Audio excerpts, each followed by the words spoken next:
Education is not the learning of facts but the training of the mind to think. Albert Einstein के इन्हीं inspiring words के साथ मैं अपना video start करती हूँ। मेरा नाम डॉक्टर गुलरुख कलीम खान है और आज का मेरा टॉपिक है वन वे एनोवा टेस्ट। आज एनोवा टेस्ट को आगे बढ़ाते हुए वन वे एनोवा टेस्ट को समझेंगे। पिछले वीडियो में मैं टू वे एनोवा टेस्ट को एक्सप्लेन कर चुकी हूँ। अब आगे वन वे एनोवा टेस्ट को एक्सप्लेन करेंगे, लेकिन उससे पहले वन वे एनोवा टेस्ट और टू वे एनोवा टेस्ट में बेसिकली क्या डिफरेंस है वो शॉर्ट में समझते हैं। इसे एक लीनियर डायग्राम से एक्सप्लेन करते हैं। वन वे एनोवा टेस्ट में एक ही इंडिपेंडेंट वेरिएबल का इफेक्ट देखते हैं, जबकि टू वे एनोवा टेस्ट में दो इंडिपेंडेंट वेरिएबल का इफेक्ट देखते हैं। इस डायग्राम को आप लोग अपने स्क्रीन पर जूम करके और पॉज करके देख सकते हैं तो इजीली समझ में आ जाएगा।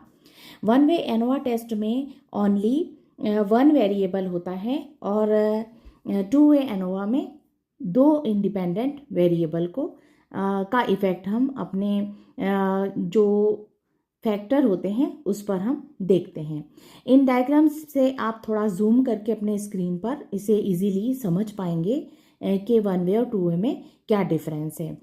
वन वे को एक एग्जांपल से समझते हैं। इसमें एक इंडिपेंडेंट वेरिएबल होता है। एक शिक्षक अपने शिक्षण विधियों से टीचिंग मेथड का इफेक्ट अपने स्टूडेंट्स के अचीवमेंट पर देखना चाहता है।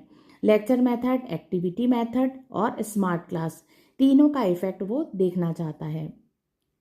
अब प्रश्न ये है कि क्या इन तीनों टीचिंग मेथड का एक जो हम औसत अंक जो वास्तव में प्राप्त करेंगे वो बाय चांस होंगे या फिर सही में उसमें कोई डिफरेंस आएगा। तो इसका आंसर हमें वन वे एनोवा टेस्ट देगा कि इसमें क्या डिफरेंस होगा।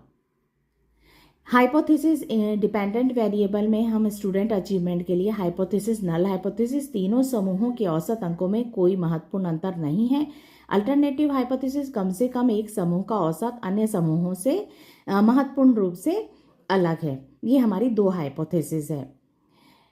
पी की वैल्यू फाइंड होगी। इसमें पी इज लेस देन 0.05 होगा, तो जो हमारी नल हाइपोथेसिस है वो रिजेक्ट होगी।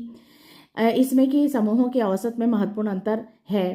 पी अगर बड़ा होगा और इक्वल होगा 0.05 से तो हमारा जो नल हाइपोथेसिस है वो स्वीकार होगा और इसका निष्कर्ष निकलेगा कि समूहों के औसत में महत्वपूर्ण अंतर नहीं है।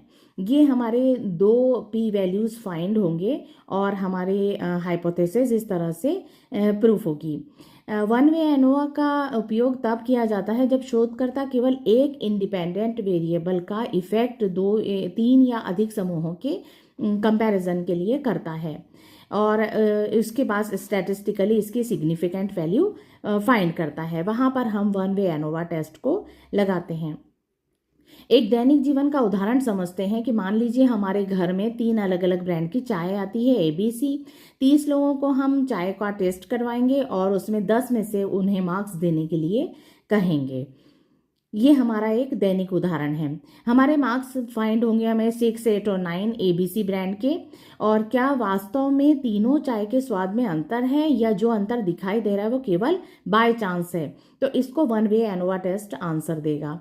इसमें इंडिपेंडेंट वेरिएबल क्या है? चाय का ब्रांड है जो ABC है। ये केवल एक वेरिएबल है और इसे वन वे एनोवा टेस्ट इसीलिए कहते हैं क्योंकि यहाँ पर हमारा और लोगों द्वारा जो अंक दिए गए हैं वो डिपेंडेंट वेरिएबल है।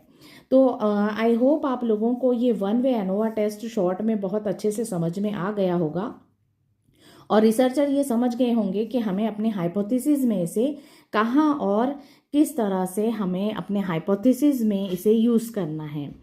आई होप आप लोगों को ये वीडियो अच्छा लगा होगा।